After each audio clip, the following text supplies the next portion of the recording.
Mike Ward with Live Explore Real Estate in Petaluma. I'm here with Joe Ward, 20-year teacher, founder of the Omni Experience, and my brother. And this is the Ward Report.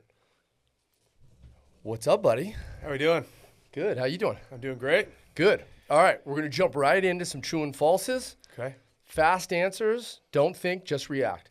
In your teenage years, you once stepped through one of mom's guitar, blamed it on me, then held onto that frame job for 20 plus years before the truth was revealed. That's absolutely true. How long did you hold on to that one? So that happened when we were, 16, 17. So High school for sure. Yeah, we were living at that cottage, so 25 years plus. When was There's it? a story behind I'll tell you later when I owned up to that. And you know I did the same thing with the couch, right? Yes, with the Swiss Army knife. So our parents bought a brand new white leather couch Yeah. when I was probably 7, you were 9. Yeah. And then made the detrimental mistake of buying Swiss Army knives for both of us Yeah. in the same week. And I went directly to the couch, sliced 7 inches straight through, literally just put a pillow on top of it and Yeah. walked away. And I held that with me for 25 years. Yeah, and I think that was the biggest purchase they'd made besides like a home and a car. Ever. Like ever. Mom was so fired up on that white couch. Yeah. Yeah. We'd both be good interrogation because neither of us broke.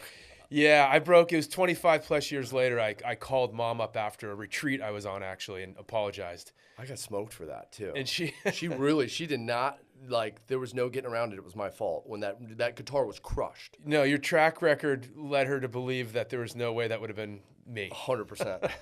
Number 2, at one point in your life, in our mid to late 20s, you used a minimum of 4 different skin lotions per day. That's actually false. It was probably 2 to 3, but hair products was closer to 4. Because I remember Dave Alexander's wedding, the guy who gave the speech, didn't he go through his whole lotion routine? Yeah. And he has like 9. Yeah. And then I swear you were like 4 or 5. I was like 2 or 3. I was 2 or 3. All So right. you're close. All right, 1 true, 1 false. We'll see the last one. Your younger brother, me, is stronger than you on all lifts in the gym other than the Olympic full snatch. That's actually true. All right, dude. There's honesty today. There's That's honesty. all I want. I've grown up. I can admit that. All right, you made it to the bonus questions. All 3 answers. You had a true, and a false. Let's go with the first one. You are shipwrecked on an island with a record player powered by the sun, and you get 1 vinyl record for eternity. What is that album, and why? Yeah, this is a real difficult one. It is a hard one. I listened to a lot of music. I listened to, I had on Miles Davis last night. This morning I had everything on from Tool to Eazy-E to Black Sabbath to Metallica working out, and then some Creedence. So anyway, I cover the spectrum, and the album that kept popping into my head, or keeps popping into my head thinking about that question, is Grateful Dead Without a Net. That's a good album. Grateful Dead Without a Net is just a handful of my favorite Grateful Dead songs, which I don't listen to as much anymore. But the time in my life where I listened to a lot of it was end of high school, all through college, and then mid 20s to 30s or so. So it kind of brings me back. Plus, there's a real amazing specific memory with that album in college with a friend of mine. And it's one of those I don't think I could get sick of. So that's probably my favorite live Grateful Dead cut is that Althea. Althea. It's my favorite Althea song. Right when it comes in, Yep. it's like bam, bam, Yep. bam, and then you just Yep. know that twang of the guitar. It's interesting with music too, and everyone who I've asked the same question, it's all tied to memory. Yeah. Right? It's Yeah. not tied to, I don't think it's tied to the artistic integrity of the work. Yeah. It's tied to the memory you had while listening to that album. That almost is 100% true across the board for humans. Well, that's the beauty of music. It brings you back to all these places. And that one specifically, it's actually a funny story. So, Elliot Bishop. Yeah. So freshman year, we went to this party I went to the University of Oregon, as you know, and we went to this party up in Hendricks Hills, which is a real nice neighborhood, which it was freshman year. And these people we knew, and they had a lot of money. You could rent these nice houses. And so we go up there and we're like, hey, we need to bring some better beer than Natural Ice or whatever we were drinking back then. So we bought Henry Weinhard's. and we each The had round bottles? Did they have like the little? Were they the short round bottles? They were the short round bottles, and we Yeah. brought it, and we had a 6-pack each. We like spent the money for the week in alcohol on those because they were way more expensive than the other stuff. And we go up there, and as we walk in the door, and we felt really proud of ourselves. We walk in the door, and the very first comment was, "Oh, you guys are at the end of the month on budget now. You're on your like low end of the bottom of the barrel beer." And we look at each other, and we were like just completely shot down. So we hung out for a bit, went back to the dorm room. We're like, let's get out of here, and we sat in that dorm room, drank our 6-pack each, and listened to Without a Net, like cover to cover. Yeah. And like it brings me back to that moment, and then a bunch of college memories. So that's a solid. That's album for funny. me. Yeah. That's one of my better memories in early college was a girl I was hanging with at the time. We went to a party and it ended up being just terrible. We went straight back to the dorms and we drank vodka and squirt, and we called it Vodka Collins, and listened to More Than a Feeling over and over on repeat by Boston. And I just, whenever I hear that song, Brings it's you instant. back. Oh, I could taste the shitty vodka in the back of my throat, you know? Yeah. All right, next question. You are going on a 30-day juice cleanse. What is the last meal you eat before it starts? And you can pull this from a million different spots. It doesn't have to be one thing. You can pile a plate from 3 restaurants or something you cook or whatever. Yeah, no, this is an easy one for me. It's homemade bacon cheeseburger, loaded, avo, all the toppings, steak fries, salad. Like that's an absolute go-to. Ciabatta roll, like that's my go-to. That would Homemade? You buy the beef and You wouldn't go get it at a restaurant. You want to go in and out, like 4-stack it? No, man, I think I just make it. I enjoy making it too. There's a whole thing. You cook a lot. Yeah. Like the whole cooking part of it too is just fun for me while music's on and doing my thing and someone's with me usually. What type of meat? Are you going to 80-20, 90-10? Just a grass-fed ground beef. I used to pay attention to the percentages, and now I don't care anymore. It's just something that's healthy, organic. You're getting old. I am. I stop this. You can pick and choose my battles. You can live without working in any city in the world for 6 months. I know there'll be an ocean next to it. What is it and why? Or where is it and why? I guess would be more appropriate. Yeah, 100% an ocean. The southern peninsula of Costa Rica. I went there with you for the first time back in 1999 down on the Osap Peninsula. Is it a month and a half? 2 months? How long were we were there for 6 weeks. 6 weeks, month and a half. Yeah, and we did the whole coast and both peninsulas. It was epic Different trip. country then too. Very different. All dirt roads. And here's the reason why I want to go back to this place, because I was there again last summer with a bunch of students of mine, and then I'm going again in a couple months again down to that southern tip, and it's still undeveloped. And so it's just beautiful. And I don't need much, man. I mean, some fresh seafood, lots of waves, beautiful beaches, really, really warm water, super friendly people. And I could live there for 6 months. I couldn't live there forever, but I could do a 6-month thing without a doubt. I remember how healthy I felt after our trip. Oh. When we went for 6 weeks, we surfed 2 to 3 times a day minimum, right? Yeah. We ate fresh fish off the boat, rice and beans, fresh fruit smoothies. You felt, before we knew, we've always been healthy, right? We've always geared towards the health component in life. But before you really knew about health, right? I was 21 probably. You were 23. Yeah, I was 22, 23. Yeah. That country, their lifestyle is so healthy. They're in the sun. They're moving. They're eating what they eat. I remember coming back and it's just I was firing on all cylinders. Dude, firing on all cylinders. The other thing about those people down there, I remember talking to you about it. We were down there. I was does anyone work? Yeah. They're all just happy and hanging out. I know they work, but it was just there's so much chill time because they're not grinding. So the pace down there is mellow, and like you said, the food, the sun, and I remember everyone travels and they usually gain weight when they travel because they their vacation. Dude, I lost 7 or 8 pounds back then. Yeah. Because of how much we surfed and were active and doing our thing, and it was just such a beautiful trip. So anyway, Costa Rica, Southern Peninsula, 6 months, no problem. Worst pizza in the country though. I was so upset their pizza, I know. on their pizza, and we've tried it multiple times. When you just want a pizza, right? You just want something. Yeah. And it is, I don't know if it's the dough or the toppings or the combination. It's not crispy. It was terrible. Pizza was not good. The pizza was not good. I do remember sitting down at a restaurant and ordering fish, and for the first time in my life, the whole fish came out with the head and the eyes. We're right on the ocean. That was when they were bringing those blue boats up, right? Yep. I do remember that. Yep. And I was what do we even do with that? There's so many memories from that trip. I remember going around the restaurants and you just wanted to eat. And so you would just pick a restaurant and go up to it. And I'd be like, there's no one there. Yeah, you got. I remember. Do you remember? Oh, we got in an argument about it. And I'm like, I'm not walking into a restaurant in a foreign country that not even the locals are at. Yeah. And you're like, why? Food is food. I was like, no, it's not. Yeah, Like, you no. go, if there's more people, the food's better, in my opinion. I remember we argued that one night. I still tell that story probably once or twice a year when I'm out to eat with someone. I'm like, man, I was in Costa Rica this one time with my brother, and he would only go to places that were super busy. Looking back, it makes a world of sense. Yeah. Back then, I could care less. Now, in my, a little bit more wisdom, I see where you were coming from. But they were always good. We were never let down. I mean, were the choices that you made. But yeah, that place was awesome. So let's transition, right? 20-year teacher, which is a hell of a run. Yeah. I was a 7-year teacher, Yeah. and I felt like it took 6 years off of my life. Yeah. In 7 years. In different environments, right? Sure. You're Marine Catholic. I was at Novato High. Yeah. Public to private, very, very different in a lot of ways, but also more pressures in a lot of ways with the students and parenting and Expectations. their expectations Yeah. on you. So, like, how has your style evolved from day one, 20 years ago, 19, whenever it was, to last week? How would you describe the evolution of your style of teaching? I mean, I think like any job, probably like when you're first hired, it's not robotic, but you're kind of do as you told. You're following a blueprint. Here's what has been done. Here's what we need you to do, and you're like, awesome, right on. And you put your little tweaks on it, right? And how you deliver it, how you teach it, however you do, how you're selling the product, whatever it is.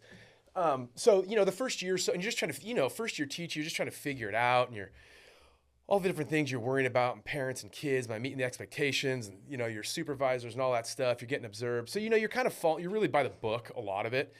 Very careful about what I say and how I say it, right? I mean, what comes out of my mouth and all those things. And then after a year or two or so, what I found really helped my teaching was my ability to connect with the kids on things other than, I'm a science teacher, so other than biology, other than marine science, other than physics, right? So I started to make a real major effort into finding things that we had, similar interests, whether that was music or surfing or sports or working out. I mean, you name it. And I still feel like my brain, is like a teenager in many ways in terms of like my sense of humor, which is what I love. It keeps me young, like, right? So all these things that like I would purposely find that we had in common, me and like, teenagers, and I'd focus on those. And then that would create this bridge to the learning aspect, right? I still need to teach them, right? You got to teach the curriculum and get through the subject area, but finding the connections made that so much easier once they realized I was like just a normal person. Actually, more than that, because I had things in common, a lot more in common with them than like probably most of the teachers on campus, right? So that was the big one for me, finding commonalities, and that drove, right, like how things would run in the classroom, different activities I'd do, side conversations I'd have, but all that led to them like really being locked in when I needed to teach the curriculum, right? Because there's that connection there. They're more likely to learn. And the other thing was, it was like, I also became, just because I was teaching, I became more and more passionate about it. So I started to express the passion more about what I was teaching. And I think that turned them on more. And so that kind of influenced my style of how I delivered everything. Same when I was talking to parents on like back to school night or conversations, like, right. And the other thing was I just became more honest with them about everything. Like, not like a complete open book, obviously, for all kinds of reasons, but really a lot of it was an open book. If I had a bad day, I'd let them know. I'd be like, hey, man, they'd say something. I'd be like, oh, here's the deal. It's been a rough day. This. Not dumping it on them like they're like my therapist, but just a little hint. And they responded. Just enhance the connection. It enhanced the connection. Yeah. And then it's just more real. And when you treat them like and not all the time, but oftentimes just like it's a peer, like on the same level, not like I'm up here and they're down here. Which they've probably not been treated like by other teachers in their lives, right? So it's probably a very new thing to them. Yeah, because I got along with my teachers growing up, but I was always like, we were here, teachers were here. Different. Different times. Yeah. So I didn't want that. I didn't want that at all. I didn't want that kind of relationship with the students. And so that is the biggest difference, I think, from like, let's say years 1 through 3 to like last week. Yeah. You know? Well, two questions on that. One, you said that you hesitated saying things at first because you were concerned on what you would say and what was socially acceptable with the school. Yeah. Does that have a detrimental effect on the way you teach? Because the first thing that I thought in my mind, you surf, when you hesitate on a wave, it's done. Yeah. You either don't catch it or you fall. Yeah. Is it the same thing, do you think, in education and conversation, that if you're thinking about each word, it starts to change the way those words come out and your message? So maybe in the beginning, but let's say the last 10, 12, 13, 14 years, not at all. It's more about topics I won't touch. You know, I mean, I teach at a Catholic school. Yeah. Right? So a kid asked me something about birth control. Like, I'm like, talk to me when you graduate. Yeah. Right? Like, Yeah. you know, or whatever. Like, you know, there's certain things. There's not a lot. The school's super supportive of. You don't open up a drawer with condoms? not doing that. Not doing Yeah. that. So, you know, there's certain things I stay away from because I know where I teach. I like where I teach. I respect the fact that it's a Catholic school. I choose to be there, so I choose to kind of stay within the guidelines. Yeah. But quite honestly, it's not. I don't feel pinned down or restricted really at all. I mean, quite honestly. So I don't really. It's just a few little topics. I'll just kind of like. That's up to you. Like, you know, that's, you guys make up your own mind on that one, you know, Yeah. but it's not really thinking about words, especially now, you know. I think especially, you know, when you're established in a job for like 20 years and they know that you're doing a good job, I don't want to say you're left alone, but they know you're doing a good job. Yeah. They check in and stuff. So I'm not really tripping on like. You've already proved yourself. Yeah. Yeah. And I continue to. Sure. And I work on that. Like, you know, I'm not sitting back But you complacent. have a reputation at that point. But yeah, there's a reputation, you know, Yeah. because of the hard work. I mean, you know, man, you put in a lot of hard work and effort in the things you do, and then people know. Yeah. Right. And so that's kind of where it's at now. So I'm not really hung up on words. And then how about that personal connection? When you talk about that personal connection between you and a student, that's one of the more important things in teaching, to gain their trust. But there's also a fine line with personal connection, because you can get close, but then you can't get insanely close, because sometimes young people will take advantage in that situation, or maybe tell you things that they shouldn't, so on and so forth. So how do you mitigate that? You know, it's almost like parenting, right? It's like you're a parent, but you're not a friend yet. Yeah, dude. That one, we could talk about that later. That's been the biggest challenge It's of my a hard life. one. But as students, the same thing. You're a teacher, you're not a friend, but you are establishing some type of characteristics of friendship. It is, and there's definitely a line, and you need to be very careful. I mean, there's definitely times where kids will start, two things. One, there's classroom. There's field, because I've coached there as well. And then there's our retreats that we go on, right? And there's these 3 different environments. I'm really fortunate to be a part of all 3 of those. So the classroom's the classroom. And then there's certain things, they'll ask a question. And now points, I just like look at them. I'm like, really?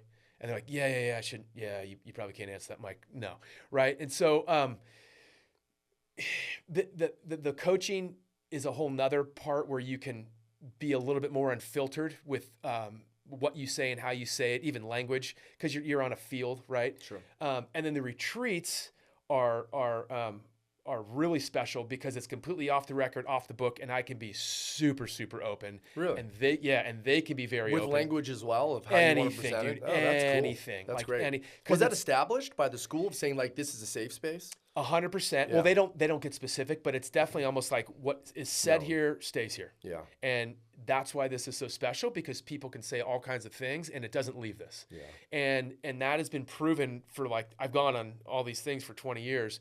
And so there it's very more open, and everyone knows that, right? Whether it's a one-on-one or we're in a small group or whatever it is. But the classroom, you got to be careful. You know, I mean, I'm open about a lot of stuff to establish connections. Plus, I like talking about it. And I never had teachers who told me personal things ever. Mm-hmm. So I'm very much an open book in that way. But, you know, there's just, again, certain topics I stay away from, right? Yeah. I'm not talking about all my high school experiences, but yet I'm encouraging them to do certain things. And, you know, but it's you got to be careful. Okay. And so that's an evolution, you know, of you over the last 20 years. And this is a question I'm actually very, very interested in. How has the student evolved over the last 20 years? Because all of us, as we get older, this is the classic scenario, right? Our dad's telling us he walked 20 miles in the snow to get to school. We're telling our kids we rode our bikes in first grade to school, right? There's this view at the next generation, like they don't work as hard, they're not as tough, they're not, I don't know. There's always this, you always think the generation or the couple generations underneath you are not your equivalent for some reason.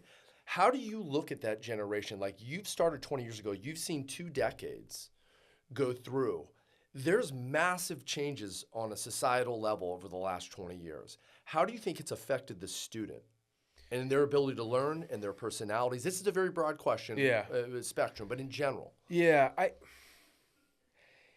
the thing is, it's different times. So, well, there's a few things. Like, it's different times, so their ability, the ways that they can go about gathering information and to put it together to like write a paper or whatever, right, to study, is so different. Like, I think back to the work that I had to put in, let's just say in college. I literally, specifically when I was doing a thesis, remember going to the library, pulling out books, photocopying them, putting them, like organizing all that, highlighting all that stuff, making rough draft, like all those things, right? Now it's like type, click, boom, right? And so it's different. So yeah, so I'm like, yeah, I walked 20 miles in the snow. You're like in a heated 4-wheel drive going through, right? Like, so there's like, it's very, very different. The biggest thing I think I've noticed is the attention span is shrunk to the point where it, like, you can't sit there and talk for more than like 10 or 15 minutes. And is that a direct social media? 100%. Yeah, the whole Like TikTok, Instagram reel. 100%, right? Like, which is manufactured, right? Like Yeah. it's manufactured to be that. It is. And so when you're watching, 10, 15, 20 second, 30-second clips of stuff after the other, and then you come into a classroom where you have to sit, which my kids can stand and move around anytime, I could care less, as long as it's not bugging anyone else. But you have to, most people, teachers, literally sit in a desk and listen to me. Dude, those kids after 5 minutes are like fidgeting, unless you're a rare kid that you're super locked in. So that part of the student, man, the ability to sit and focus is like drastically different in the last 20 years. Have you evolved your teaching style? 100%. Yeah. 100%. Like shorter portions within the lesson? 100%. Dude, you have to. If you want to get through to kids and you think what you have to say is relevant and important and meaningful and can change their life or enlighten them on marine science or whatever it is, you need to adapt. I can't sit there and be like, when I did it, we sat for 40 minutes, you're going to take notes, and this is how I learned. This is dude, no, that doesn't work anymore. It doesn't work. It'll work with 5% of the kids. 95% are going to be like looking at the window after 5 minutes. So yeah, I evolved 100%. What I have in my lectures, how they're super chunked up. I give stretch breaks all the time. The videos I show are like 30 seconds to like maybe a minute and a half or 2 minutes the most when I'm showing like something like about a shark or about this, right? Like, it's all very specific and chosen and exciting and fun, and I'm switching gears and we're mixing it up a lot. I start out class very differently now than I did 15, 20 years ago, very differently, right?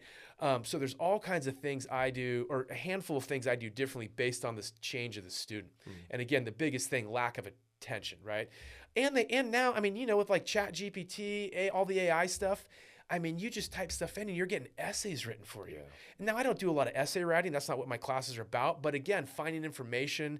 I mean, the kids now, I mean, the biggest thing for them is they don't know how to, find valid resources. They just like, boom, maybe the first 3 things that come up on Google is what they go with. And I'm like, sometimes it's true. I mean, do you remember the Dewey Decimal System? 100%, dude. All the cards. Like, it would take you 30 minutes just to find a book on penguins. Yeah.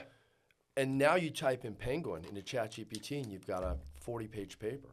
It's insane. Like, just the process. It's insane. The beauty of that is, though, they ask all kinds of great questions. Sure. A lot of which I have no clue. Yeah. So I'm like, hold on. Yeah. And then I'm like, or I'm like, hey, in stretch break, I'm going to look that up. And that's the beauty. And then I learned something. They learned something. I mean, they could look it up too, but I take the time to share it with the class because everyone wants to know. They're, good questions. So that's been a pretty cool thing for me in terms of finding instant information. But for them, man, like, and they're very fast paced. Like, everything's like chop, chop, chop, chop, chop. It's like, so they're sped up. Their attention span is like shrunk. Like, how emotionally gritty are they? Do you feel there's been an evolution? Can they take constructive criticism in the same way as they did 20 years ago? That's the component I'm really interested in. Like, is the society, in your eyes, through the youth that you teach, and it's a small like market, right? You're not. It's different in every city, in every state, in every country. But Yeah. with who you can they still take the ability to be criticized in a constructive way and take that and learn from it and get better, or do you feel like, I guess, kids are a little bit emotionally weaker today? That's a tough question to answer, I know, but No, I hear you. I think overall, way too sensitive. yeah. Now, part of that is because how we grew up in our time. So compared to that, right, way too sensitive. And Great Depression, people could say that about us. 100%. Right. So you look it's a at what kids were generational doing thing. back Yeah. then, and like kids are, I mean, going to war at 18 and coming back when the war's over, not Yeah. going away for like a few weeks or a few months. Like, I mean, right. So I think you really have to keep the progression of time in mind when you're like thinking about things like this. It's just different. But I think definitely emotionally weaker also because of all this craziness, the societal changes, especially with social media, and then COVID, right? Everyone's sick of talking about it, but it had a massive change. I mean, I had teenagers into that, or a preteen and a teen, and I see what it did to them, and none of it was good. And I'm saying that because back inside their brains, right? These kids, we don't know what's going on, man. And so if you come at them hard, like maybe people came at us, like a coach or a parent or a teacher, you really could snap something in them, and then it's like game over. And that is not their fault. And that's the part that I have really, especially having my own two kids, and especially in the last, like since COVID, I have been very, very aware of what I say, how I say it. I mean, I used to like a kid wouldn't have a homework and I'd like make some like smart ass comment in front of the whole class, like whatever, about it. And then I remember one time I got an email from a counselor, and they're like, hey, FYI, Johnny, not the kid's name. This was like, whatever, 5, 6, 7 years ago, the dad passed away 3 months ago. And I'm like, what? Like, didn't know that. And the mom has just been admitted to like an alcoholic thing. His kid's living with like his uncle or something. And this is a kid who I railed jokingly, but publicly about a stupid 5-point homework thing, and crushed this kid because he brought it up to the counselor. Dude, I Lost sleep over him. I lost sleep over it. Yeah. That next day I found that kid. I was like, totally apologized, and absolutely. And I told him, and I have done it. I have changed my approach to all that. Right. There's a quote that rings out to me, that it's a beautiful quote. It's criticize in private, praise in public. And I try to do that as much as possible. So like if a kid's really a couple things, he's missing the mark on this and that, it's a conversation in private. And it's like, hey, dude, like, what's up? Anything's going on, let me know. We'll work through it. If you got stuff going on that I don't know about, you don't need to give me specifics, but let me know and we can just, give you a few days. Like, so that's really changed for me. That holds with adults as well, right? 100%. Well, I'm not trying to rail on youth, right? I think, and this is my theory of it, I feel like their emotional and mental cups are just overflowing every day. Because Dave Chappelle, who I love, right? He talked about the day that the Challenger exploded when he was a kid. And they rolled the TV in and they saw it to watch the Challenger, and it exploded. And it was such a severe event that they canceled school. They stopped school. Everybody went home on a plane exploding. Challenger explodes every day today from a metaphorical standpoint. Israel conflict, Russia, Ukraine, all these, every day you open a computer, every day you look at your phone, the Challenger metaphorically is exploding. At least that's what it feels like. To us, we can separate that a little bit as adults with a little bit more wisdom. To a kid, it doesn't feel like that.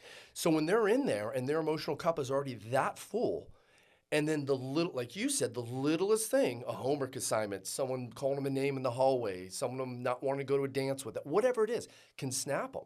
So I don't necessarily blame them. I just think there is so much capacity that they have, and it's overflowing every day. Well, they don't know how to manage it, and they have access to it all. We didn't have access to everything. Like now everything is accessible, right? So like, I mean, let's just say, I don't know, like the whole Ukraine thing or stuff that's going on, Israel and all that, like we would have seen that on a headline on a paper, let's say as a 14-year-old, right? Back in, 86 or 1990 or whatever year it was. And then we'd move on. Like I wasn't watching the news. I'm not reading the paper when I'm 14, 15, 16, 17. Now it's like it pops up on your phone. It's on TikTok. It's on this. It's on that. Everyone from every angle is posting about it on all sides. And you're, like you just said, your cup of like emotions and like information overload with all kinds of issues and all kinds of angles and perspectives. And you're only a teenager and you're trying to process it.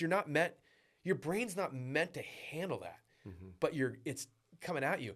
And good luck controlling it as a parent, right? Like especially when they're a teenager, you have so much controls when they're little, but dude, when they're older, oh, it's coming. what are you going to take their phone away when they're 17 and like restrict them from, you have to try to teach them to deal with it, but how do you teach it? I haven't been through it. Not as a teenager. I'm going through it as an adult. And it's hard enough. I took Apple News off my phone. Like I've literally taken it off, and they're not going to. They don't have the wherewithal to do that at that age. They want to be in the know. So it's an impossible fight in some senses. And I don't see how it gets better, right? Just the access to information is going to get easier. I mean, God, I've been watching videos of these, the Apple Vision Pros or whatever. I know what you're talking about, yeah. And these kids are sitting back and they've got 20 screens up within the one screen and they're just looking and typing. I mean, it's insane. It's unbelievable. Yeah. So I don't know how that changes. But the one thing, the way I think changes, at least from your perspective with teaching, is like how you can intertwine your life and your personal experience and make it fun for them, right? And try to take some of the seriousness out of the day when they walk into their classroom. 100%. Is there ways you can do that? Yeah. Well, yeah. I mean, my way, number one, like they walk in the room and their phones go like on this little cell phone hanger in the back corner. And at private school, we can do that. And public can't, right? Yeah, I know public, like I don't think they can even take their phones away from them. I don't get that. Like our school, we have a no cell phone policy during school hours. 8 a.m. to 3 p.m. If your phone's out at break, lunch, anywhere, gone. Goes to the dean for a week. You get it back at the end of the day. In the morning, you drop it off. Thank God. So they actually have to interact and talk during the day. Thank God. But anyway, so my room, phone goes on the wall. Not all teachers do that. That's a thing for me.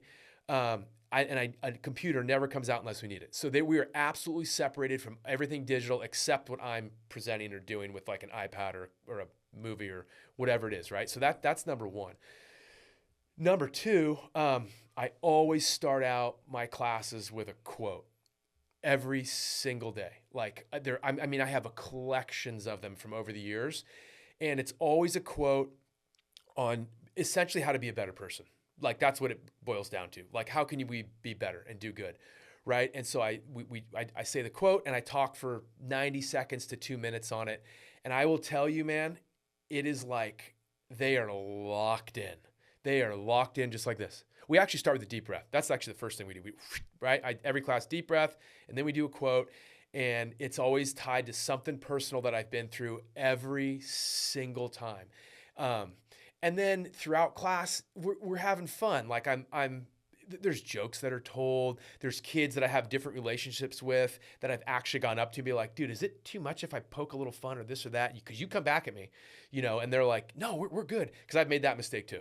Yeah. I've done that with kids, and like 6 months later, they're like, it's been broken. Every time you do that, it hurts. I'm like, but you laugh and smile and you come back. They're like, yeah. I'm like, oh God, I'm so sorry. So, there's little things I do to just kind of like take their brain off like curriculum for just a little bit, man. And I think they really appreciate it. And it's like life lessons. Like I have a platform with teenagers where I can talk about stuff other than the books. I can talk about my life and all the things I've done wrong. Not all the things, a lot of things where I've made bad choices. I talk about it. Man, I like this quote and I did this and I should have done that. And I never had teachers tell me this. Learn from my mistake, right? And what I witness at this school, what I see socially. Like, you have kids come to the school. Like my two kids, man, my eyes have been open since been there. My daughter's a junior, son's a freshman.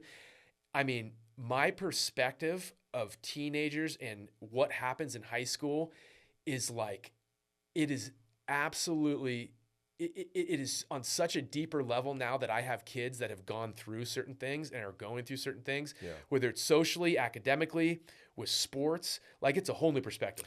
Open my eyes. I can't imagine. I mean, when my kid strikes out, like, my heart hurts. You know what I mean? Like, I'm feeling for him, right? Not for my pride, but for theirs. Yeah. I can't imagine as that escalates in 20X's, right? Yeah. When there's real problems, not just a strikeout, but there's real issues and real world issues that they're facing and real social issues that they're facing. Yeah. And sometimes that's, maybe your classroom is the only break they get, because we all know human beings, and there's a variation in parenting as well, right? And there's some parents that don't parent. There's a lot of parents who don't parent. So that might be their lesson, right? That might be you're not their parent, but an adult and a figure in their life that they trust that is actually imparting wisdom on them in a day. And that's a super special thing. Yeah, and so I feel very fortunate that I'm able to do that, and I enjoy it, right? It's like I'm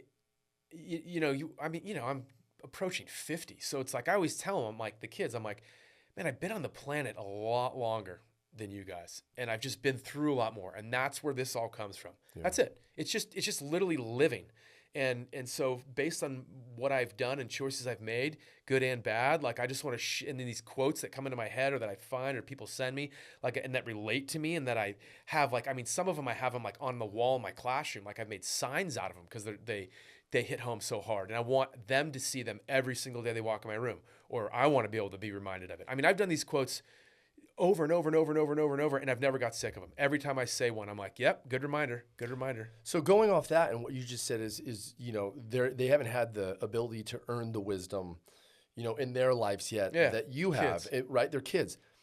So if you could go into a DeLorean, right, with a flex capacitor, and you can go back to your 18-year-old self, your senior year at graduation, what would you say to that version of you? Yeah. Would you change anything? Would you just let it ride? Or would you go back and would you impart some wisdom?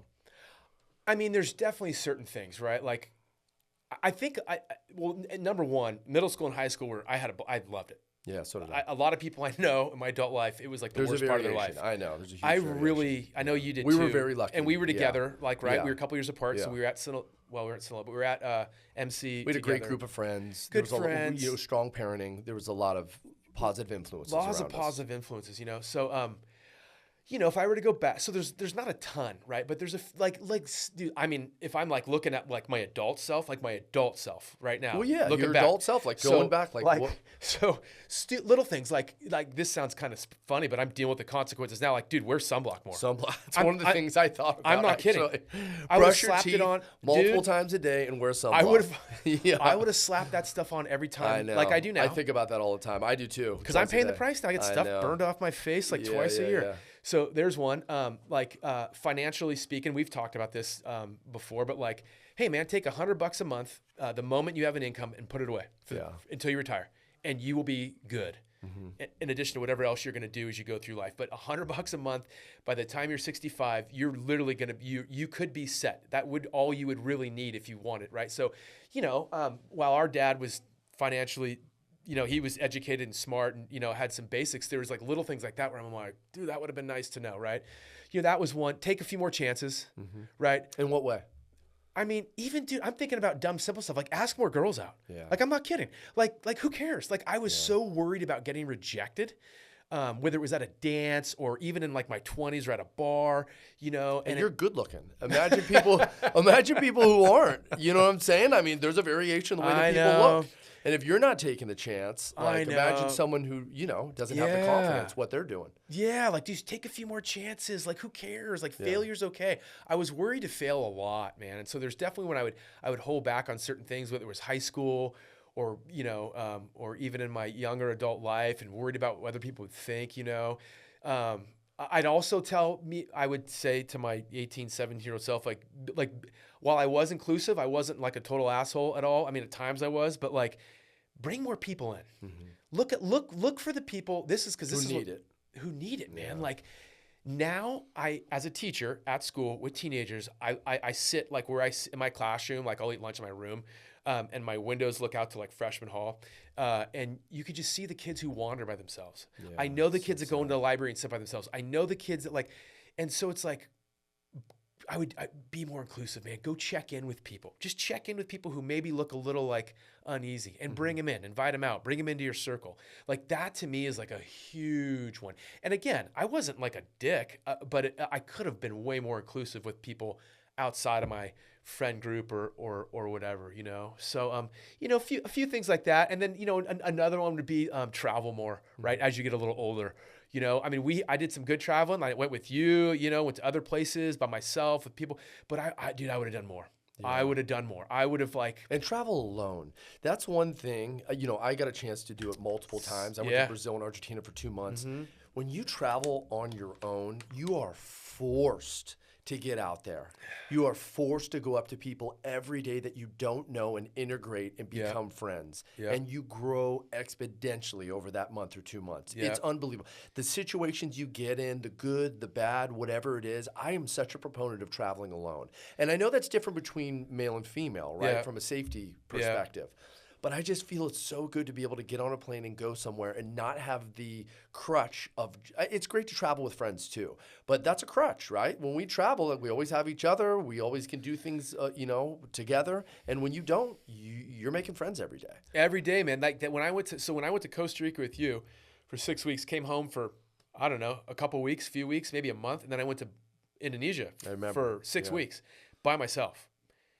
I didn't know a single person. That was a real big move. Like I was like, the only hookup I had was Coach Gondola. Yeah.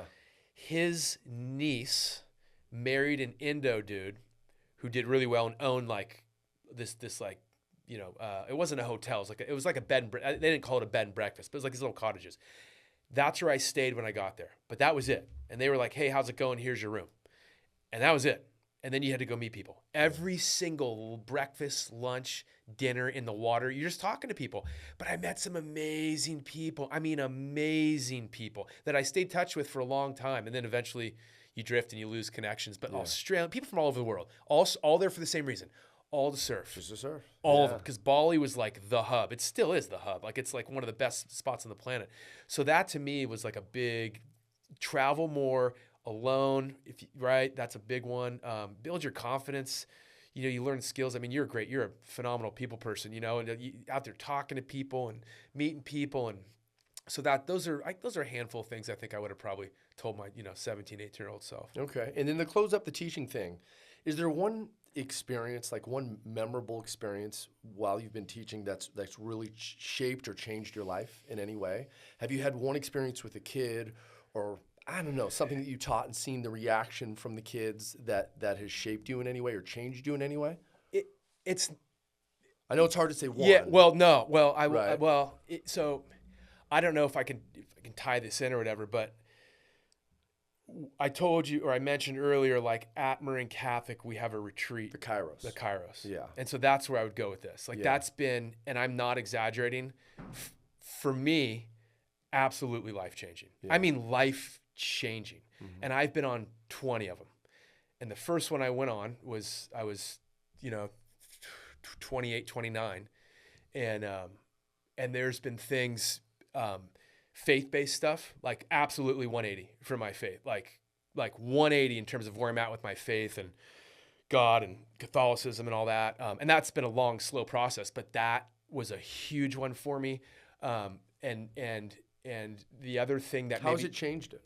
Because we were raised in the Catholic religion. We went to church every Saturday night. 100%. Our whole lives. Yeah. Went to private school, Our Lady of Loretto, then Sinaloa, then Marin Catholic. Yeah.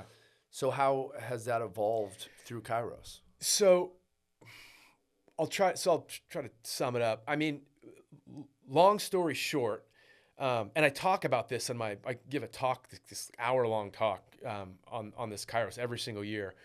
But basically, like you just said, born and raised Catholic church, all that stuff every weekend, whatever. And that wasn't because I wanted to, or I didn't want to. We just went. That's what we did. Life, yeah. And then I went to college at Oregon, which was very left-wing. Non-Catholic, dude. Yeah. I mean, I literally was in discussion groups and like philosophy and English classes where people were arguing against religion and were super convincing to the point where I'm like, yeah, you're right. I don't need it. Yeah. Like why? Like, I mean, they could explain everything, why religion was there. We don't need it. It was just because of this, this, and this. And I'm like, oh my God, like my whole life I've been lied to and this bunch of BS and da-da-da. And so that's where I was for a really long time. You know, like wasn't really saying prayers, definitely wasn't going to church, you know, and I really didn't really believe in God, to be honest with you, man. Like kind of lost, like I'm like, yeah, I guess so. I guess. I mean, I'm, again, born and raised and all the things. But on my first Kairos, two major things. One, I'm going on a walk with this guy, Ken Peralta, who's like one of my favorite people on the planet. Like he used to coach football there. He taught religion. I mean, I love this dude. I mean, love, love, love this guy. And we're on this walk and I'm like, dude, I'm struggling right now. He's like, with what? I'm like, all this God talk, you know, and like, I just don't get it. You know, I don't understand where people see God or Jesus and this and that. And he's like, listen, bro, he goes, God could be under a rock. God could be in a sunset. God could be like in the smile of your girlfriend or wife. God could be, and I'm like, wait, what do you mean? I thought God's like in the candle that's burning in church or the cross or when you know, the Eucharist and you get communion. He's like, yes, but also all these other places. I think I wrote you a letter that reflected So that exact thing. the number 2 thing was Yeah. the letter you wrote me. Yeah, I remember. Which For your first Kairos, right? The very first one, dude. That was 20 years ago? That was 20 years ago. Oh, wow. So 19 or 20 Yeah. years ago, 19 years ago. So that letter you wrote, which I still have, and I still, in my talk, pull out and show it. Oh, wow. And I always make a joke because I'm like, I know this looks like a second grader wrote this, but it's the worst True. handwriting Still. ever. Yeah. Worse than mine. Yeah. But I took maybe 5 or 6 bullet points, and they're like the quotes from it, and they're projected up on the screen, and got a picture you have there, and I talk about what you said about faith in God and talking to ears other than human ears, like if humans aren't around, and you talk about a sunset or a glass of wine as seeing God in that, or on other things as well, not just church or this. And those 2 things, dude, hit home so hard that it completely opened my mind again to wanting to learn. Mm-hmm. And then with that, I took steps to just talk and seek out information. I mean, Father Daly, now Bishop Daly, went into he was the president back then of the school. I went into his office a bunch, asked a ton of questions. Like, I mean, probably 3-4 times, you know, a year I'd go in and be like, dude, I have a question about this and a question about that. And he would just be, he's like, man, you're on a journey and I love it. And he'd just sit there and he'd take time with me. And he's a busy dude. And so that Kairos has changed. That's the faith part. The other part of it, that retreat is so special in so many ways, but I think there's the faith part, but even more important than that, quite honestly, is it's hard to explain, but you're there for 4 days. And by the second, third day, you realize as an adult and as a student, as a retreatant, you're in a place where you can be so vulnerable and open, and kids start talking about all the stuff they're going through. Yeah. And the most beautiful part about that, besides being able to like get something off your chest as a teenager in either a small group of 6 or 7 with other students and one adult, or the large group where we react to different things. Like people give talks and then there's questions and you process and you share stuff. That's huge. But kids, so you get to get off your chest. But the other part is like, you realize that you're not the only one going through that problem. You're like, oh, that kid's got depression, and that kid's got depression. That kid's got an alcoholic dad. That kid's been abused. Kids open up. I mean, dude, there's no, like, they don't hold back. Yeah, and I also wish people knew. Everyone looks at Marin Catholic or private school as this accumulation of wealth and perfection, right? Because a lot of the kids go to colleges. A lot of the kids come from good families. A lot of the kids have money. A lot of the kids are driving nice cars. Those kids have the same problems everyone else does. Oh, dude. And in some, I don't want to say more, right? If you're living in the inner city and you're hearing gunshots, they're not that serious. But there's some serious, serious problems in every environment. And I wish the world would take an account in that, because there has been a shift, you know, and there's a lot of fingers that get pointed both ways. But everyone, all kids, all teenagers, they all have problems. Yeah, and it's tough to navigate them. And you would be, and again, like I don't talk about, I mean, I can generally talk about the problems, right? Because it's like kind of what is said there stays there. But you think about, you just think of a problem, I've heard it. Yeah. Over and over and over. I mean, up to like suicide attempts, like crazy addiction, abuse, rape. Like, I mean, dude, it goes on and on. These kids just talk about it, and it's just like this release. That's amazing. They often find a way to then they go get help. Because obviously we have counselors there on the retreat. So there's, as a teacher, your kid says a certain thing, you've got to report it. Sure. If they're saying it, they want help. They wouldn't say it if they didn't want help. Yeah. Like that I learned a long time ago. If you're bringing it up, you're seeking help. That's step one.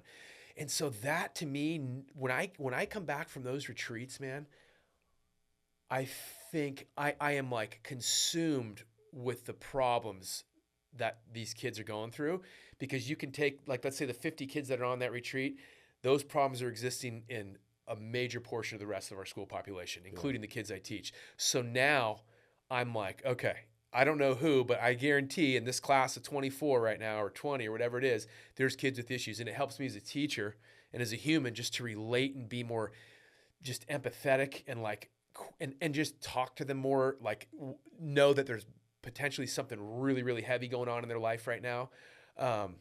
And it's really helped me a lot. Like, so that retreat has helped my teaching. It's helped my growth as like personally as a human, because we go through a lot of the same exercises as those kids when we're adults up there. I mean, it is like this gift that I've been given that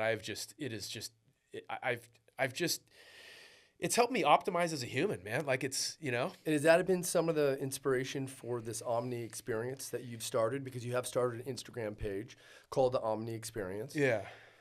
And it sounds like, from what you described your first 5 or 10 minutes of your classroom with the quote and the breathing and the balance, and then your relationships that you've built in this Kairos retreat, is that kind of the fuel that started this? Yeah, 100%. And what is it? It's like, describe it. Omni's like Latin root word of just all encompassing, that I came across and thought it was kind of cool. And, a couple friends over the years have been like, man, who know what I do in the classroom and this and that, of like, why don't you put that out publicly? And I'm like, no, I don't, that's not, it's for the classroom and we're good. And you should record your Kairos talk and you should get my absolutely not. And then, recently, another buddy's like, man, why don't you just give it a shot? Like you're always talking about stuff like that. I love hearing you talk about it. Why not just put it out there just because you enjoy it? Mm-hmm. And so I did. And it's just, It's fun to do.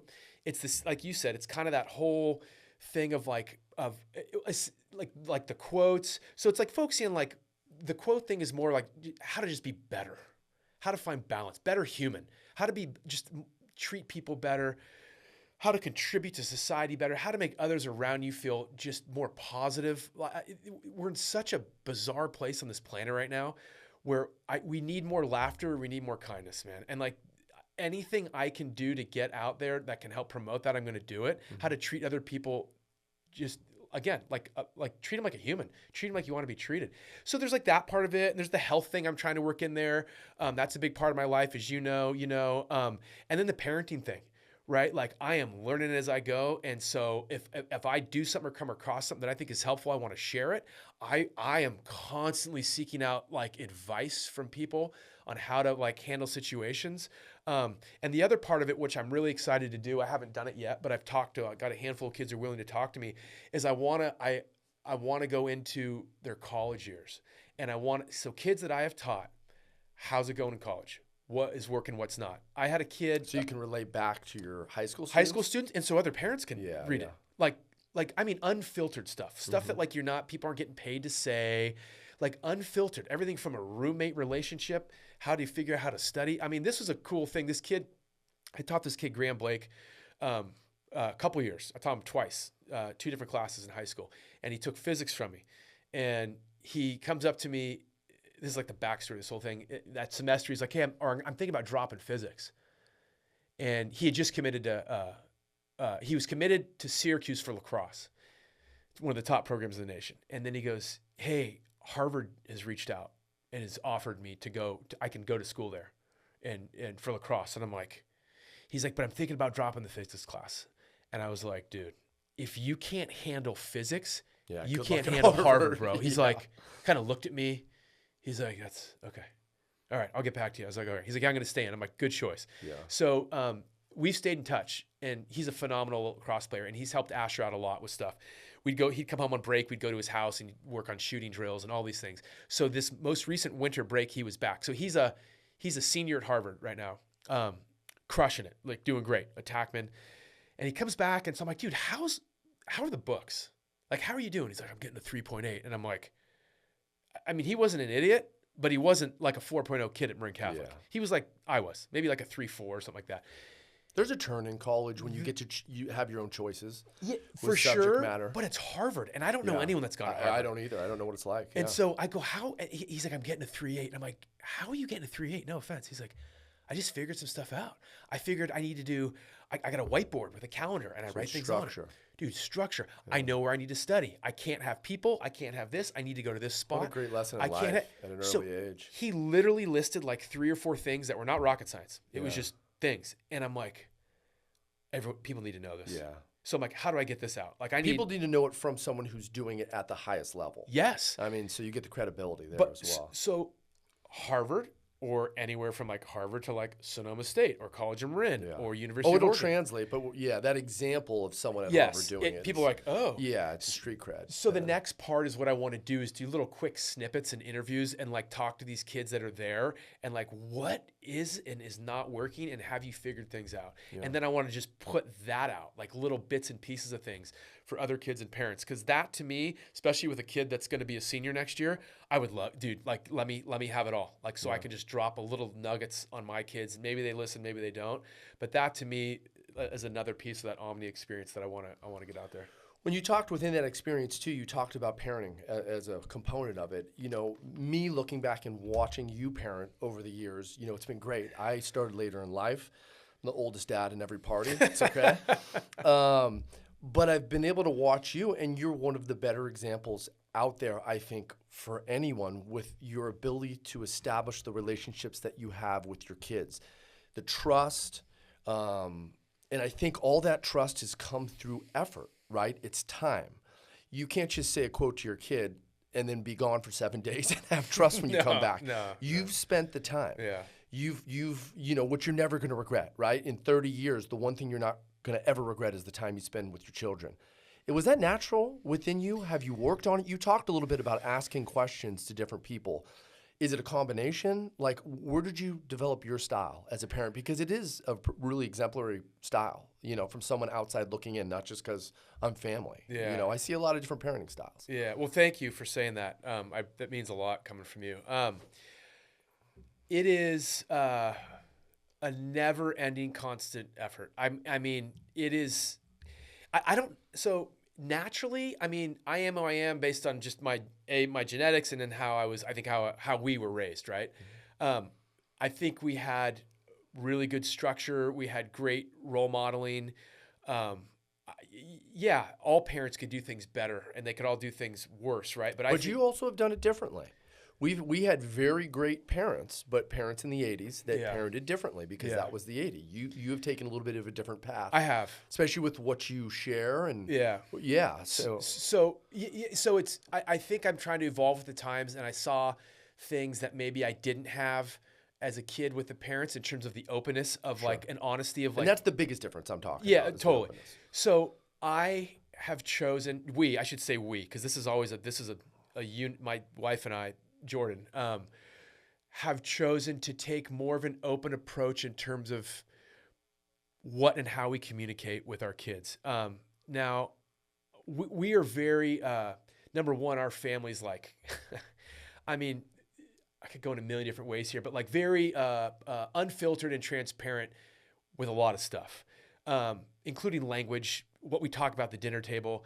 Like, you probably wouldn't be too surprised because you know me so well, but when I tell other people like what comes up at the dinner table and what I'm allowed to be said in my house, it's just real, man. I'm being human. Mm-hmm. Like you can like a swear word, I could care less. Yeah. If you're gonna now if you at a certain level, right? If you look at me and call me a mother, whatever, or 100%, appropriate, age appropriate, but like number one. Like this ties in. Laughter is one of the most important things that you can give to someone. You can create it. And I'll never forget, and this is a parenting thing. This was Joe Serta, right? Best friend from like 7th grade. We're up at Sea Ranch with our families. Kids are young, man. Like I want to say maybe Asher's 8 and Rowan's 10. His kids are right around there. And he is letting Jaden just F-bomb after F-bomb. We're out in the street skateboarding, all these different things. And I'm finally like, and it's not directed at people out of anger. It's funny. They're doing goofy stuff. I'm like, hey, dude, like, you let your kids swear that much? He's like, there's a time and a place. And right now he's not directed at anyone. It's not at anger. And are you laughing? I'm like, I'm laughing my ass off. He's like, we're good. It's a great lesson. And I, dude, since that conversation, exactly how he said it, we're good. Yeah. Now, if my kids start doing that in school or at a friend's house, which I've never heard about or seen, then I'm okay with it. It doesn't matter because to me, they're words. Who cares? Yeah. You're not directed. You're trying to hurt someone, right? So there's that, right? More lenient with. And it's a great lesson of like knowing your environment. Yeah. I tried to teach this to Gunnar the other day. It's like, hey, when you're in school, you act like you're in school. When you're playing baseball, you act like you're playing baseball. And those are two different environments. Yeah. And you could be the same person and act differently in both. Yeah. Because it's accepted in both. So it's a great lesson early on to know your environment and what you're stepping into. 100%. Like the baseball is great. Like I know back in the day, we always used to spit a lot. You know, we both played baseball. It's like, I'm not going to spit in the floor of the classroom. But if I'm out playing left field or in the shortstop and you spit, like, oh, it's acceptable. It's not a bad thing. Right? Dude, I learned 90% of all swear words. I basically got like a sexual education when I was 10 and you guys were all 12. Dude, and it was all from Luke Campbell. What I heard on that, because that separation's huge. Yeah, it's big, especially right? 10 to 12, like you're not thinking about anything the 12-year-old. Like 12-year-old's almost middle school, right? You're really thinking about girls and this and that. I was just like this 10-year-old with like these big eyes, like listening to everything going, good Lord, man, I'll never forget that. You and who else was on there? Luke and I forget. Dave Wingard, I think. Yeah. Jason Bousquet. Yeah, I remember seeing that. It was a very 12-year-old heavy team. Yeah. And then I was just this little fourth Flanagan brothers. Yeah. So we had a lot of yeah, man. So yeah, it's a great lesson of how you tie that in. So when you're at home, you're saying like from your parenting style, especially now with a freshman and a junior, you're very much how you'd be around friends. Anything goes. Yeah. I'm not kidding. Yeah. Now here's the other thing, and this is a quote I put up the other day. I heard it, and it was beautiful, and I've been kind of practicing it before that, and now even more so. But it's like talk to your kids about things that aren't important, because when the important stuff comes up, you want them to already have established a connection of communication with you, and you want them to talk to you about things that are heavy and maybe that they could get them in trouble. Because if you're talking to them about all kinds of stuff, then or if you're not. Right? And then all of a sudden something really heavy comes up in their life or that you've heard about that they've done and you want them to communicate it. You don't even have that relationship of communication except like do this, pick up that, brush your teeth, right? So I want to talk about everything because let me tell you, man, one of the number one goals for me as a dad is to have an open line of communication with my kids. I didn't tell mom and dad barely anything. Nor did I, yeah. And I mean, barely anything. And mom was a big communicator. It was always like, talk more, talk about your problems, talk about this. I'm like, nope. That's a whole nother thing about like being able to talk about your shit, which I've learned is so important to do that I didn't do when I was younger. That was a thing to tell my 18-year-old self is like, be more open, be more vulnerable with people. And so I want my kids to have an open line of communication. And so that means when they screw up, if you come in with a freaking sledgehammer, right? If they screw up and then decide to tell you about it, and then you come in freaking heavy, they're never telling you again. Yeah. They're going to go do it again, and you'll never know about it. Yeah. If they're going to do it, if they're going to drink, if they're going to do this, if they're going to do that, at least I hope sometimes they're going to be like, okay to talk about it, right? I don't want to condone it. I don't want it done in the house, all these different things, but I want them to be able to talk about it, open up about it, call me if they're in trouble and they're like, whatever, under the influence of something or doing right? Like I want the communication to be there. And so we have chosen in certain situations where things have happened, like, yeah, I'm not going to ground you for 3 weeks. Yeah. I appreciate that you just told me all of that. Mm-hmm. And, or I heard about something and then confronted them on it and and I already knew what happened and then they were open about it. Right. Yeah. And so they came clean about it. And like, that was kind of the way we handled it. Right. Like with certain things, now it's not like every time. It doesn't give them the green light to just go do dumb. Sure. That's not. You're picking and choosing. We're picking and choosing, man. Yeah. So I think keeping that open line and managing that discipline, right? Like, because when you come in again, super hot, like missile, dude, they're not going to want to talk to you about any of that stuff. Yeah. But it's not easy. It's really, really difficult to have those conversations and not punish them or not punish them as much as you think you should because of what they did. Now, again, repeat offense, repeat this, different story, right? But from time to time, things happen, man. I screwed up a lot and I was forgiven a lot. That's a whole nother thing I'm with my parenting. Like I was forgiven a lot. And also sometimes not punished as bad as I thought I was going to be, you know? Or even the reaction. I remember like crashing that Camaro I had. Camaro you had for 2 weeks. Dude, I had it for it was like less than a month, and I had already had an accident and a ticket. And you got caught for everything. Dude, I got caught for everything. I really for did. Everything. But I thought Dad was gonna rip my head off. And I remember walking in, tears. Yeah. Car barely made it home, and he's just like, dude, we're good. Yeah. You know. He's like, well, you're safe too, right? I'm That's safe. the first reaction. Like, are you Yeah. are you healthy? Are you safe? Yeah. Yeah. He's like, we are selling it. Yeah, I sold it like a But you're week not in later. trouble. Yeah, I remember. But you got the Jeep. I got the Jeep, which is the better. best. The fact that I had a freaking Camaro at 16 was just I can't believe I even made it like alive. But anyway, so, you know, the communication, the openness, you know, the unfiltered, you know, like language thing, all that, like, right.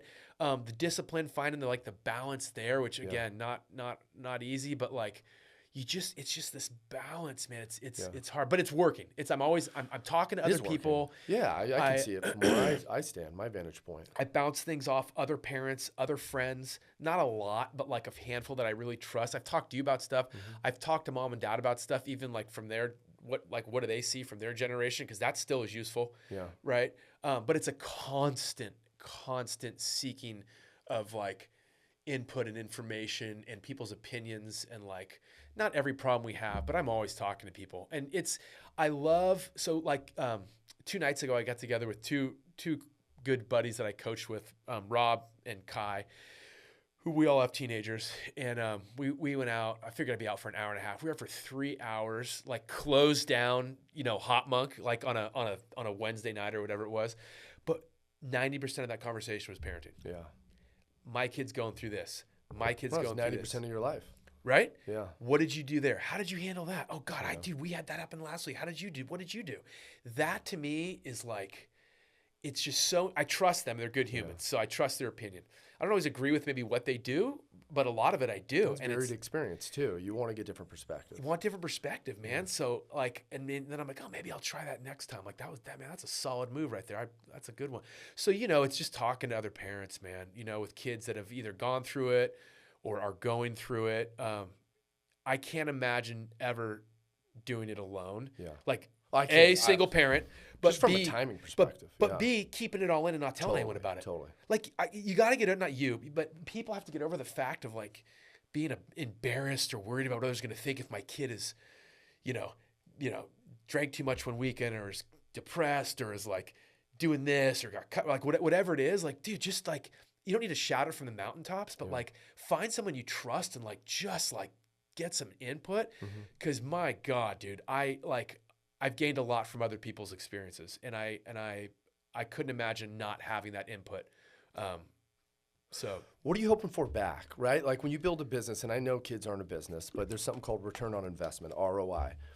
What would be a great return on investment in 20 years with your kids? With all the effort that you put in, with the communication, with the love, with and I know a lot of parents do this, but what would be an example of something that they do or say or are as humans that would be like, God, it was all worth it. All that effort, everything I did, all the conversations, it's worth it. I see who they are now and it's worth it.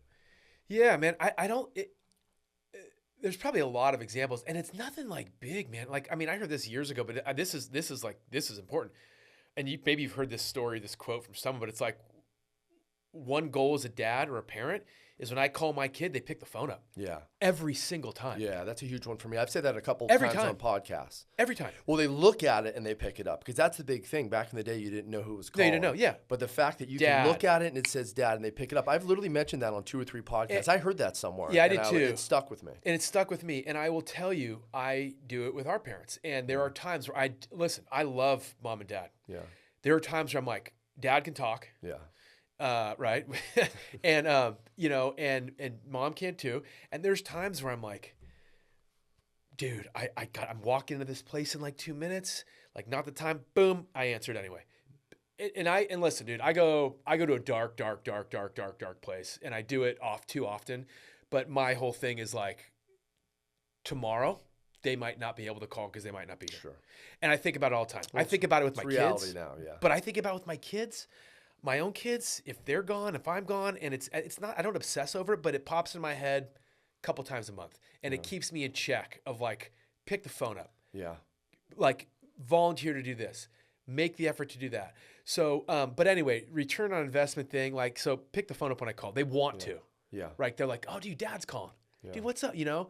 And then it's more just like hearing about maybe the good that they do, man. I don't know. Like, I'll give you an example, like right now, even where it's worth it. I hear from other parents about what my kids do when I'm not there. Yeah. My kids can be complete a-holes at home. Yeah. At You times. can say asshole. Assholes. And I'll tell them. They know. Yeah, I know. And they'll know. They all kids are at some point. Right? You go through phases, and for all their own reasons. But when I hear about the good and the respect and the laughter and the love they bring, the manners, dude, huge. I hear about it. Hey, man, Asher's the only one who opened the door. Asher's the only one who brought the grocery. Rowan was the only one who did this. I see the things that Rowan does right now when I'm not around. I hear about it. And I don't want to say shocked, because she is such, they're both good kids. They have such big hearts. But I hear about it from other people. I hear about what she's doing with giving certain people rides, going way out of her way, like not like, you know, paying with her own gas money, like big deal, like little, like to us, we're like, yeah, but like, I mean, big deal stuff where I'm like, wow, like it's paying off. It's paying off. So quite honestly, man, it's just being a good human. I mean, that it is as simple as that. If you can make other people feel good, if you are inclusive, right? If now there are things, and this is me being selfish because I'm obsessed with fitness and health. If I would love one day, like down the road, like when my kids are like, well, let's say in their 20s, like, call me. Yeah, I had this good workout. It was like my fifth one this week. It's my dream, dude. I drank. You know, I'm drinking like putting electrolytes in my water. I'm thinking about. You used to always bug me about it. What do you think about these macros? I mean, that would be like, oh my and god, be all to me. But that's a big thing. Man. Yeah. I've given up. Yeah. Well, that's not their time. But dude, we were eating Taco Bell junior year after we went out to a party, right? It's a different time. Dude, but you're setting a base and foundation, which we had as kids, which hopefully they'll come back to. Yeah. Like we had a very healthy family growing up. We did. They worked out. They ate well, right? So like that's the foundation that hopefully they boomerang back to. I hope so. And it's like, because when they're little, it's like, dude, every morning I would leave out literally like for years, glass of water, vitamins. Yeah. Right? They shoot the whole water, hydration, vitamins in the morning every morning. And then finally, we do that now. Yeah. And they're chewable vitamins. They're like gummies. But we started with that. Yeah. And then it evolved into like Rowan's water being like only a little bit gone. Yeah. And then barely any. And then no vitamins. And I'm like, dude, aren't you going to? She's like, no, I'm not doing that anymore. And I'm like, why not? Because, who knows? But she's like, because you're telling me to. Yeah. And I'm like, are you being serious? She's like, yeah, because you're telling me to, I'm not going to do it. And I'm like, wow. Yeah. So then I'd still leave it out and she just wouldn't touch it. Yeah. Asher still does. Right. So he still does it. So it's like, Dax fights me. Oh, dude. Dax gags on one of them. I was like, dude, it literally tastes like a gummy bear. Oh, like, this is so psychological. He goes, I can't swallow it. I can't swallow it. I was like, and I taught him the method that we used to use with green beans. Remember, we called gagging it down. Yeah. Our mom would serve us these translucent green beans. So gross. Out of a can. Yeah. And we would sit at the table for probably 20 to 30 minutes. Yeah. Past dinner time, refusing to eat it. We would not be able to leave, and then we would take a bite and pound water to force it down our throat. I remember. That's what he does with a gummy vitamin. It's, man. So, I see some return on it now when I hear about it, I should say. Yeah. And that makes me happy. So I know a lot of it's sinking in. I got a letter from a kid the other day. My daughter doesn't know this. So one of these deans a couple years ago implemented this thing, kids that are in detention in the morning. He makes them, he goes, you can either I don't know, write an essay on whatever, or pick a teacher and tell them why you're grateful that they're teaching you. Beautiful idea. I got a letter, and so you get these letters in your box from time to time. First time I got it, I thought the kid was just out of the blue writing me a letter, and then I realized it was from out of detention. But they chose me, and they chose to write, and so it's happened. It's happened a handful of times, which has been great. This one kid wrote this letter, dude, a few weeks ago, who is Rowan's grade level and has classes with her, and I teach him too. He's a great kid, but he's a wise kid. But there was a couple lines in there where he goes, it's been really cool getting to know your daughter. I can see like so much of you in her in the terms of how she treats people, talks to people, is open and kind, and tries to include everyone. And I'm just like, dude, that was the most you have like it, dude. It like that's the ROI, man. It was the right ROI. there, yeah. It was just it was amazing, man. And like here's another one I'll share with you. So when I went on the last Kairos, I went in the fall this last year. And Jordan's always like, hey, write your dad a little note. And every year I get a little something that says, miss you, dad, love you, like have a great time. Like literally. And back in the day, it was like, scribbles and this and that. I have every one of those things. What I got this year from my freshman and junior was the biggest gift I've ever received from my kids, dude. And it was both of them. And there was I talked to George. So I told him to just write a note for daddy, tell him you're going to, whatever. It was a cards, the whole thing filled out, both kids separate. And what they said, dude, was like, wow, they're hearing me. They appreciate me. They love me. Put that in a safety deposit box, man. I'm not in plastic. I literally want to laminate the thing. Yeah. I mean, it was like, I couldn't imagine That's a better great gift feeling. from a parent. But that's from a kid. But that's also earned, right? Well, but it is. You earned that. You got to put in time, man. Like I think about it a lot. There was I know this is where the quote came from, but there was a movie I watched on lacrosse several years ago, and it was on these Native Americans, which is where the Northern Native Americans up in Canada, I guess North America, where it came from. But anyway, where I'm going with this is the guy was like, the one thing you never get back is time, ever. Day's gone, it's gone. This is gone, it's gone. That lunch you just have with a friend, that's gone. You never get that back. That really horrible thing you just said that made that person feel that way, you don't get that back. That's gone. So you don't get time back with your kids.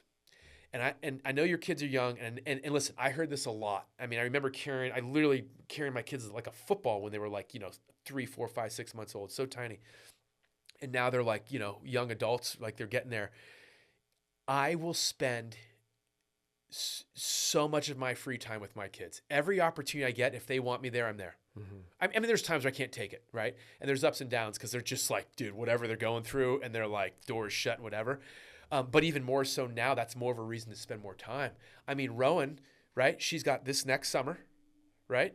And then senior year, and she's who knows what, right? Yeah. So Asher's right behind her. So like every chance I had to coach, I did it. Yeah. Right? Like every time they want to hang out with me, like I sent you that video of the driving range the first time in 20 years. Asher's like, can we go to the driving range? I'm like, yep, let's go. Can we go to the beach? Yep, let's go. Can we go there? Yep, let's do it. And especially now as teenagers, dude, it's easy when they're young. They don't get a choice. Totally. But when they have choices and they still want to hang out, I'm in. And I'm always going to keep asking, come on. You want to go out to dinner? You want to do this? You want to do that? So yeah, dude, I put in an absurd amount of time, and I'm just going to go ahead and say, like, I think because I know, like I know lots of parents, you do too. Everyone parents differently. I'm not saying right or wrong, but I think I spend a lot more time than a lot of people I know. And it's also my job. I teach. I get the summers off. I got Christmas break. I got Easter break. So my job allows me, I'm done by 3-ish, right? So my job allows me to spend this time with them. Other people can't, and they can't. And I get it. Like I get it. So I take advantage of the fact that like what my job allows me to do is, and one of those is time, because when they're gone, dude, they're gone. They're going to, I don't know, maybe they're going to live in New York. Maybe they'll live an hour away. I don't know. That's my fear. I think about that. I got a 6 and a 5-year-old, and I think about now them being accepted to like UT and marrying a woman and never coming back. Yeah. And my dream is to have them back. And they're 6 and 5. I mean, they're not even close. But I think about it all the time. Yeah. I think about it all the time. You never know where they're going to end up. Yeah. It is what it is. It is what it is. But it's I just, as tough as it is sometimes to sacrifice and get there, like just get there and do it. I mean, like there was a game. So this is funny. Like a couple weeks ago, Rowan plays lacrosse, and they had a game at what high school was it? Reardon, over in Oakland, at like 7 p.m. on a Tuesday. Isn't Reardon in San Francisco? What's the one in Oakland? Bishop O'Dowd. Yeah. It was Bishop O'Dowd, purple and yellow. Yeah. Bishop O'Dowd, and it was Oakland on a Tuesday night, and I get up at 4 a.m. like by choice, but I get up at 4 a.m. So like I'm very like my evenings are very like structured, and I'm into bed early, and I'm at work, and I'm like, someone's like, we're talking about whatever, and they're like, you going home after school? I'm like, yeah. And then I'm going back to Oakland for a 7 p.m. lacrosse game. They're like, oh, your daughter? I'm like, yeah. They're like, why are you complaining about that? I'm like, bro, it's Oakland on a Tuesday night. They're like, you're watching your daughter play lacrosse. And I'm like, dude, thank you. Yeah. Thank you for calling me out. Sometimes. Thank you for it's reminding hard, me. man. Yeah, the balance of life and time is hard. But in 2 years, I'm not going to have a chance to go to Oakland on a Tuesday night because who knows? Yeah. So like that was yet a reminder of like, dude, like time is limited, man. Yeah. Take advantage, and you need those reminders. We try to. I could get, like you said, I could give a quote and do this and say that, but dude, in reality, you need reminders. Yeah. At least I do, which is why I literally have signs hanging different places, like in the house, in the classroom, like to just remind me to like whatever that is. Yeah. Be grateful, slow down, appreciate things, make people feel good. We need reminders. We get too caught up. Totally. So that leads into one of the last questions I'm going to ask, and I ask it to everyone in the podcast that I've had. In 30 years from now, right, you're 77? No, 79? 78, 79, yeah. Shit, I can't use 30 years on you. 25 years from now, when you're in your early 70s. You look back on your life. What is going to define success to you when you're sitting out on your deck looking at the marshes of Bahia? Because I know you're still going to be at that house. Yeah, I'm not. I love it there. I love it there. I don't want to go anywhere. Sure. I mean, I don't think it's anything that complicated. It's definitely not financial stuff. I have a goal to like be able to retire at some point and just live a simple life. I don't need a lot of bling. I don't need a lot of that. Like, again, like where I live, right? You sold me the house. It's like, it's simple. It's beautiful. It's quiet. I love it. So it's not so much that stuff. I think it's more, it goes back to like, again, it goes back to my kids. Mm-hmm. Do they still want to see me and hang out and talk?